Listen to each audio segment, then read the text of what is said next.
Good morning বন্ধুরা, সবাই কেমন আছো? আশা করছি ভীষণ ভালো আছো। আমি ভীষণ ভালো আছি। আর দীপার সারাদিনের সাতকাহনের আরও একটা নতুন ব্লগে তোমাদেরকে সকাল থেকে স্বাগত জানাচ্ছি। দিনটা অন্যান্য দিনের মতো হলেও আজকের দিনটা একটু স্পেশাল। আজকে 9 মাসের স্বাদ খাওয়ানো হবে বাড়িতে। সকাল থেকেই তার জন্য জোর কদমে তোড়জোড় শুরু হয়ে গেছে। তবে আমি ঘুম থেকে উঠেছি এই মাত্র প্রায় 10টা 15-20-তে।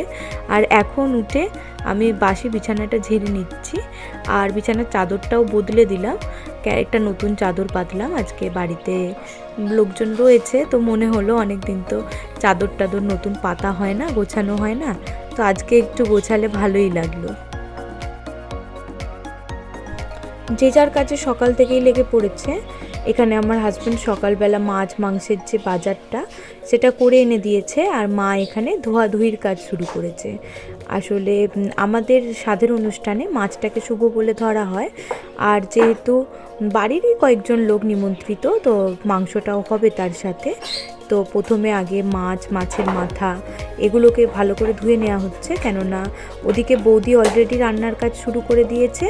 আর আরেক বৌদি, সোমা বৌদি, সে সবজি টবজি কেটে বৌদিকে সমস্ত কিছুর জোগাড় জাতিটা করে দিচ্ছে। আগে যখন বাড়িতে এরকম ফিস্ট হতো বা কিছু হতো, তখন বেশ ভালোভাবে এইসবে পার্টিসিপেট করতাম, কোনো না কোনো কাজে অংশগ্রহণ করতাম। তবে এখন আর করতে দেওয়াও হয় না, আর করার মতো শরীরের জোরও নেই। তাই এখন আমি শুধুমাত্র দর্শক মাত্র।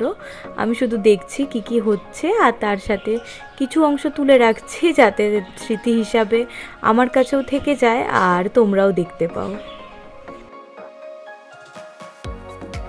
ওদিকে মাংস টাংস ধোয়াধুয়ির কাজ এখনও চলছে, আর এদিকে এই যে সোমা বৌদি বসেছে শাক বাছতে, এছাড়াও যে টুকটাক কাটাকাটিগুলো আছে সেগুলো করছে।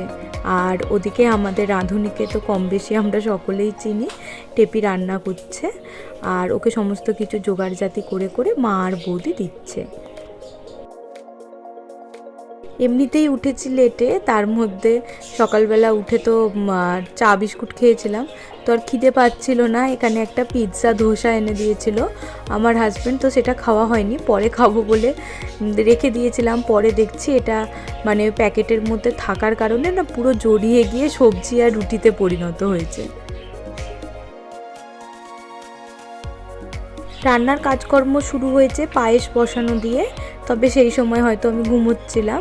পায়েসটা অলমোস্ট হয়েই এসেছে, আর এদিকে হয়তো মাছ বা ডালের প্রিপারেশান চলছে, তার সাথে মাংসটাও হবে, তবে মাংসটা লাস্টে চাপাবে। আগে যেগুলো দরকার সেগুলো পরপর করে নিচ্ছে, যাতে আমাকে তাড়াতাড়ি খাবার দাবারটা দিয়ে দিতে পারে। এখন কি হয়, বাড়িতে যখন এরকম লোকজন জড়ো হয়, তো শুধুমাত্র যে রান্না বান্নার অনুষ্ঠানটাই সম্পন্ন হয় তা কিন্তু নয়।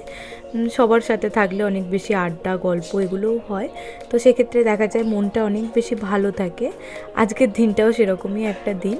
আসলে কি হয়, কখনো বৌদি আসে, কখনো সোমা আসে, রাজুদা তো প্রায় রোজই আসে, কিন্তু একসাথে তো সবাই জড়ো হয় না। তো আজকে যেহেতু সবাই এক জায়গায় জুটেছিল, তো শুধু যে অনুষ্ঠানটা হয়েছে তা নয়, সবাই কিন্তু মন খুলে অনেক গল্প আড্ডা এইসবও হয়েছে।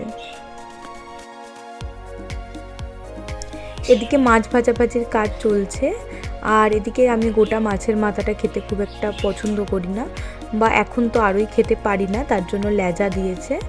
আর মাছের মাথাটার কথা কারোর মনেও ছিল না, একটাই মাছের মাথা এনেছিল, যেটা মাছের মাথা দিয়ে মুগ ডালে চলে গেছে। তো এই নিয়ে এখানে খুব মানে আলোচনা শুরু হয়েছিল যে কি হবে না হবে, পরে লেজা দিয়ে ব্যাপারটা সামাল দেওয়া হয়েছে। বাড়িতে যে শুধু বড়রা রয়েছে তা নয়, তার সাথে দুটো পুচকুও রয়েছে, আর ওদেরকে সামলাবার দায়িত্ব ছিল আমাদের উপর, আমার আর আমার হাজব্যান্ডের উপর। তো কি হয়, এইসব অনুষ্ঠানে বাচ্চারা যখন থাকে তখন ওরা একটু বেশি বদমাইশি করে, আর বাচ্চারা থাকলে সত্যি বলতে কি এইসব অনুষ্ঠানে না অনেক বেশি ভালো লাগা কাজ করে। এই যে এদের মধ্যে বড়টির নাম নন্টি আর ছোটোটির নাম সন্টি, তো এগুলো আমার বাপির দেওয়া নাম। তবে বড়টা যতটা শান্ত, পুচকেটা কিন্তু ততটাই বেশি বদমাস, আর ওকে আটকে রাখা কিন্তু ভীষণ মুশকিল। তো সেই ব্যবস্থাই চলছে, ওর বিভিন্নভাবে মনোরঞ্জন করা হচ্ছে যাতে উপরে গিয়ে বদমাইশি না করে। তবে কতটা সফল হয়েছি আমরা সে বিষয়ে কোনো গ্যারেন্টি নেই। আমরা যেহেতু বাইরে বসেছিলাম, মা এখানে স্যালাড কেটে দেখাচ্ছিল যে দেখো স্যালাড কাটা হয়ে গেছে। আর তার সাথেই এই যে এদিকে টুকটুক করে রান্নাবান্নার কাজ কিন্তু এগিয়েই চলেছে। তবে সব কিছু যদি আমি একটা ভিডিওর মধ্যে দেখাতে যাই রেসিপি আকারে, সেক্ষেত্রে এটার ব্লগ থাকবে না, এটা একটা সিনেমায় পরিণত হবে। আর অত বড় একই ধরনের সিনেমা দেখতে তোমাদের কিন্তু ভালো লাগবে না, তোমরা ধৈর্য হারাবে। তাই সব কিছুই অল্প অল্প করে দেখাবার চেষ্টা করেছি। আর এই যে এদিকে আড্ডাও চলছে। বললাম না, অনুষ্ঠান মানে শুধুমাত্র যে কাজকর্ম আর খাওয়া দাওয়া তা নয়, একরাশ হাসি ঠাট্টা মজা সব কিছু নিয়েই কিন্তু একটা অনুষ্ঠান হয়। আর এখানে সবাই এক্সপিরিয়েন্স। আমি মোটামুটি অনেকটা দেরিতে মা হচ্ছি, বা আমি সকলের থেকেই ছোটও বলতে পারো। তো সকলে মিলে এখানে মনের জোর বাড়াচ্ছিল আমার, আর তার সাথে কিছু পরামর্শও দিচ্ছিল। আর এই পরামর্শগুলো এই সময় কিন্তু ভীষণ জরুরি, যেহেতু তাদের এক্সপিরিয়েন্স রয়েছে। তো তারা তাদের মতো করে বিষয়টা আমাকে বুঝিয়ে বলছিল যে আসলেই এত ভয় পাওয়ার কিছু নেই, সব কিছু ঠিকঠাকভাবেই হয়ে যাবে। আর এই সব নিয়েই চলছিল। আর এদিকে বৌদির রান্নাবান্নাও কিন্তু অলমোস্ট শেষ হয়ে এসেছে। এর ফাঁকে আমি স্নান টান সেরে নিয়েছি, যেহেতু টেপিরও গোপাল আছে, ও গেছে গোপালের সেবা দিতে। আর আমি স্নান করে এসে গোপালের সেবা টেবা দিয়ে তারপর নিজে রেডি হতে শুরু করেছি। এইসব ব্যাপারে অনেক রিচুয়ালস থাকে বাড়ির নিয়ম অনুযায়ী, তো সেগুলোই যেরকম আলতা পরা। তো আলতাটা আমি খুব একটা পরি না, তো যেহেতু নিয়ম তাই পরলাম। আর তার সাথে এগুলো সব খুলে রেখেছিলাম, কেননা কিছুদিন ধরে পায়ে খুব ইচিংয়ের প্রবলেম হচ্ছিল। তো এত বেশি চুলকাচ্ছিল যেগুলো পায়ে রাখতে ইচ্ছা করছিল না, খুলে ফেলেছিলাম। তবে আজকে এগুলো আবার পরলাম, যদি পরে প্রবলেম হয় তো খুলে ফেলবো। আজকে আর রেডি হওয়াটা শেয়ার করিনি, যে পুরো লুকটা একবার তোমাদেরকে দেখিয়ে দিলাম। আসলে অনেক তাড়াহুড়ো ছিল, সকাল থেকে সেইভাবে কিছু খাওয়া হয়নি। আর নিয়ম অনুযায়ী আমাকে খেতে না দিলে আর কাউকে খেতে দেওয়া যাবে না। তো বাড়িতে যেহেতু দুটো বাচ্চা আছে, ওদের মুখ চেয়ে আমি খুব তাড়াতাড়ি কিন্তু রেডি হয়ে নিয়েছিলাম। আর এই যে কাজকর্ম রিচুয়াল, সেগুলো না মিটলে আর কেউই খেতে পারবে না। সবাই সকাল থেকে অক্লান্ত পরিশ্রম করছে, তো সব মিলিয়ে সব কিছু তাড়াতাড়ি মিটে যাওয়াই ভালো, এটা ভেবেই তাড়াতাড়ি রেডি হয়ে নিয়েছিলাম। আর এই যে এখানে থালাটা সাজানো হচ্ছে, যদিও বেশিটাই আমি ছিলাম না, বেশিটাই আমি রেডি হতে গিয়ে দেখতে পাইনি। তবে যেটুকু পারলাম তোমাদের জন্য ক্যামেরাবন্দি করে রাখলাম। এত কিছু রান্নার মাঝখানে না যখন দেওয়া হয় তখন আর খাবার ইচ্ছাটা থাকে না, কেন জানি না। তখন আমার ভীষণ মনে হচ্ছিল যে আমার আর খিদে নেই, আমার একদম খেতে ইচ্ছা করছে না। তবে সমস্ত কিছু খেতে হয়, এটাই নিয়ম, তো সেই অনুযায়ী সাজিয়ে দেওয়া হচ্ছিল। তো আমি বারংবার সকলকে বলছিলাম অনেক কম কম দাও, কেননা বেকার নষ্ট হবে, আর এত জিনিস খেতে পারা খুব মুশকিল। এখন অল্প খেলেই ভীষণ প্রবলেম হয়। আর এই যে সব জোগাড়জাতি কমপ্লিট করার পর আমি বসে পড়লাম খাবার খাওয়ার জন্য। যদিও আমি এমনি সময় চেয়ার টেবিলেই খেয়ে থাকি, তবে আজকে যেহেতু ওই পূর্ব মুখে বসে আর এরকম সাজিয়ে গুজিয়ে দিতে হয়, তাই আজকে মেঝেতে আসন টাসন পেতেই মা খেতে দিচ্ছে। আর বৌদিরা সব গুছিয়ে দিয়েছে, মা শুধু এখন ধরে ধরে দিচ্ছে।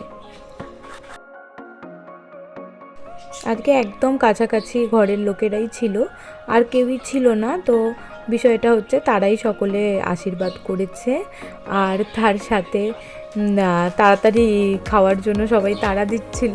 আর আমার সত্যি বলতে কি খাবারগুলো দেখে একদম খেতে ইচ্ছা করছিল না। তো এই সময় সবাই বলছিল যাতে ভালোভাবে সব কিছু হয়ে যায়। আর একদিকে ভয় কাজ করছিল, অন্যদিকে খিদে ছিল না। তো সব মিলিয়ে একটা মিশ্র অনুভূতি বলা যেতে পারে।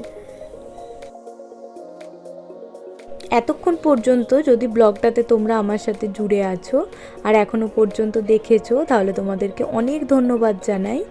আর যদি কোনো নতুন বন্ধু এই পর্যন্ত আমার সাথে জুড়ে থেকে থাকো, তাহলে অবশ্যই আমার চ্যানেলটাকে সাবস্ক্রাইব করো, আর লাইক কমেন্টের মাধ্যমে আমার পাশে থেকো। আর যারা অলরেডি কাজটা করে ফেলেছো, অনেক দিন থেকে আমার পাশে রয়েছো, নিয়মিত আমার ব্লগ দেখো, তাদের উদ্দেশ্যে আসলে রোজ রোজ নতুন করে বলার কিছুই নেই।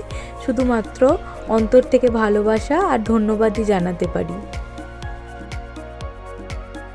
যেহেতু আমি বুঝে গেছিলাম যে সব কিছু খাওয়া আমার পক্ষে সম্ভব নয়, তাই সবাই বলছিল যে সব কিছু থেকে একটু একটু ভেঙে প্রথম 2-1 বাইট নিতে, আর তারপরেই তোমার যেটুকু ইচ্ছা, যেটুকু পছন্দ সেটুকু খেতে পারো। তো তাই করছিলাম। চলো এদিকে আমি খাওয়া দাওয়া শেষ করি, আর তার সাথে ব্লগটাকে এখানেই শেষ করছি। আবার দেখা হবে আগামীকাল।